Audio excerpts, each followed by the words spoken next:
I'm the son.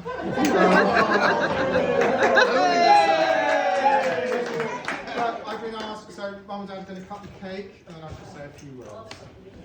Hey! Hey!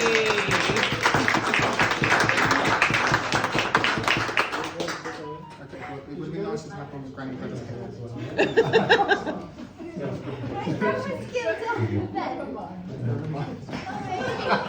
We'll Photoshop their heads in later. Okay, we literally have a picture of them cutting the cake. Yeah, you can take it. Okay, so Mum and Dad have asked me just to say a few words to mark the occasion. So I want to first start just by saying thank you to everyone who's travelled. I know we've had some people come from quite a ways. We've had Noel, Monica and Kieran have come all the way over from Ireland. We've got the Norfolk contingents, Sue and Nick and Judith and Peter. And we've also got Dorian and Joe from Wolverhampton. And Richard and Daphne. And Richard and Daphne. And Daphne and Richard. Yeah. The names are there. I haven't got the glasses on. Sorry, vanity. Age has caught up with me, I'm afraid. I really can't see. That's better. Okay, so really, I mean, how to sum up 50 years? I mean, I was asking Mum and Dad, you know, well, what, some of the history about actually, well, how did they meet? Because, funny enough, I wasn't around. So they worked on the job. If you don't know, they both worked for Thames Valley Police. Mum worked, this was the late 60s, early 70s, and Mum worked at the WPC department. The women's had to have their own department, PCs. Dad was a PC, and they both met on training courses in Aylesbury. Mum was based out of High Wycombe at the time. Dad was in Wallingford. It was about 25 miles apart. Aylesbury sort of a midpoint. Yeah, Dad was apparently on a driving course, and Mum was on a sexual offences course, and there were some blue jokes. Well, the driving course didn't do him a lot. No, at least said about the driving course. Yeah. So after they started dating, they kind of did move a little bit closer together, and then decided to get married. And Mum managed to get a promotion, so she was a PC. They were both PCs. Mum was promoted to a sergeant just before the wedding. So the wedding was actually up in Norfolk at Our Lady in St Joseph's Church in Sheringham on the 3rd of April, so it's actually tomorrow, 3rd of April 1972. We do have some of the guests who are actually here other than Mum and Dad. Judith and Sue were bridesmaids at the event, and Richard was unfortunately, he was in New Zealand, so he couldn't be there. And Noel and Doreen were also both at the wedding. The wedding reception was actually at the farmhouse where Mum grew up. It's Gap Farm in Matlas, which is North Norfolk. The house itself is this very grand Georgian, I think was the extension, with napped flint. It's kind of, they have basically the wedding reception was in a marquee in the front garden. But actually, if you've ever been to the house, it's actually not the front garden, it's the back garden. But it was always called the front. The front of the house was built back. The main bit of the house was actually the farmyard. As you went in, there was a yard that linked to the farm, but that was the back door that was in front. But yeah, so a very, very grand setting. And then they honeymooned in Austria, Salzburg, I think it was. Coach holiday. Innsbruck. Where's Austria? Right country. Yeah. But yeah, it was the 70s, so you had to go by coach. It was obviously a good weekend choosing for weddings because, as we heard, it's Noel and Monica's wedding anniversary today, and it'll be Judith and Peter's on Monday. Is it really? Yeah. 41 years for Judith and Peter, and 46 for Noel and Monica, and obviously 50 for Mum and Dad. So after they got married, they moved into a police house in Aylesbury just for a short while, a year, which was mostly painted blue, I seem to think you told me. Which has mean we've never had really very many blue rooms in the house after being scarred from that. And then they moved to Chaucer Drive, which is a terrace house in Aylesbury in '73. Helped in part by a bit of a loan from Grandad, because the mortgage on a £10,000 house was so great that they wouldn't loan without a deposit. Obviously the most important part of their life, I arrived in 1975, my sister arrived in 1974. 1979, sorry. Put your glasses on, Rich. Yeah. So Dad at the time was working in Aylesbury Police Station, and again this was the 70s. Mum actually had to give up work because she was pregnant with me. But then she went on and did some sort of part-time jobs, and I remember her helping out at the Life Centre supporting young mothers that was in babies in Aylesbury.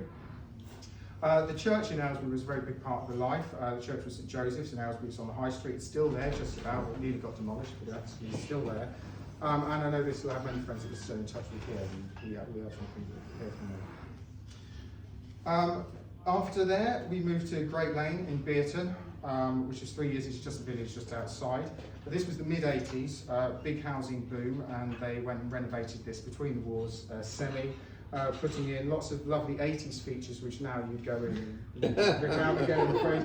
The Stone Effects fireplace, the champagne and pink bathroom suite, the suspended office ceiling were two particular faves that I remember. But I also remember Uncle Joe coming down and helping to build the patios and lift and shift and do stuff during that time as well. So after they'd made the money on Great Lane, they then decided to move to Bridge Street in Buckingham. In '87, which was a strategically chosen location because Dad wanted to be able to reach police headquarters over in Abingdon, but also reach Milton Keynes for work, which is where they did end up both working, and Mum did eventually work up there. Again, church in Buckingham was important to creating connections for them in the town, so the Church of St Bernardines. Dad used to work do voluntary work for the St Vincent de Paul Society, which led to them doing fundraising, various events to raise money. And the SVP in Buckingham supports a home for older and disabled gentlemen over in India, and they've since had trips over to India to see that, Dad separately and going together. Mum with the at church, those who hardly know Mum without knowing, there was a bit of a floral theme going on, so I was doing the flowers at church for many years, which is also latterly done sort of county collections and other things there. But from a work perspective, while we were living in Buckingham, Dad ended up being inspector at Tain before moving. Eventually he did get his job at headquarters over in Abingdon, which kind of took him into retirement. Mum found a job at Florist, and Flowers of Distinction. We've got Ingrid and Raymond over here, and worked there on and off over a number of years. But went back, started doing part-time policing because the police force realised they were losing all these very skilled women because they were too inflexible. The 90s happened and part-time police came back, so Mum started back part-time as police, and then was again made back to being promoted to being a sergeant, was custody sergeant for her later years there. They both retired from the police. Dad then decided to become a truck driver because that's what you do. Did that for a few years, and then was caretaker at school. And then ended up, he hadn't had enough of the police and ended up working there again over in Abingdon in the complaints and discipline with people going without naughty policemen.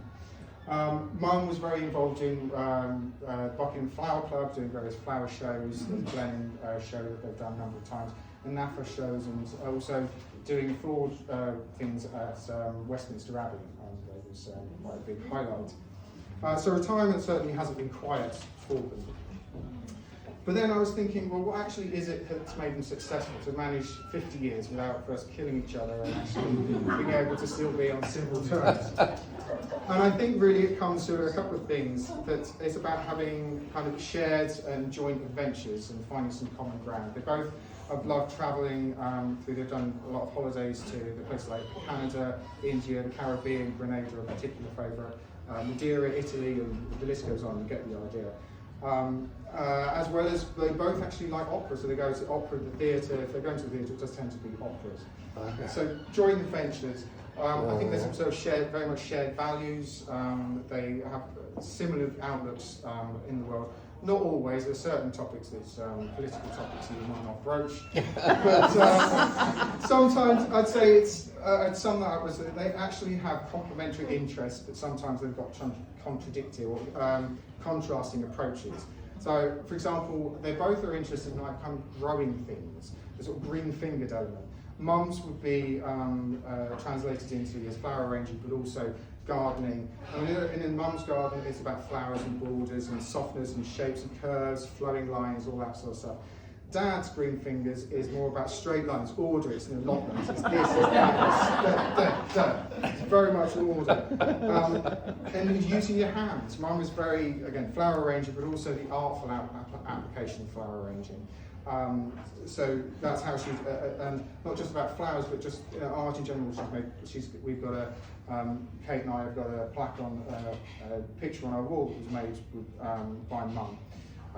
Dad will also use his hand, but again, it seems a much more practical, almost ordered way. It's like cars and rebuilding the Bernalesca car he built as a kit car back in the 90s, but also the 2CV that he's just completed.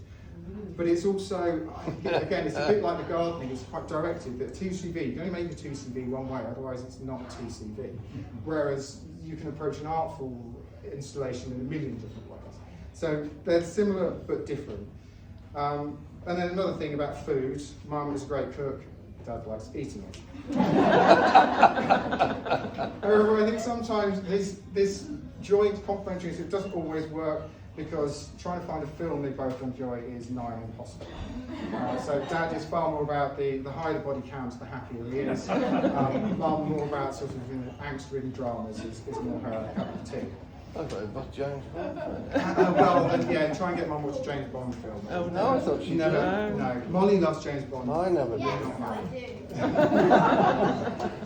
But yeah, that's really, I think, that what sums up Mum and Dad is that their joint approach to things, but not necessarily their same. They won't do it the same way, but it's very complementary. They have a very successful marriage, and I'm proud to call them my parents. And on behalf of Alex and myself, we're both very proud to say that you are.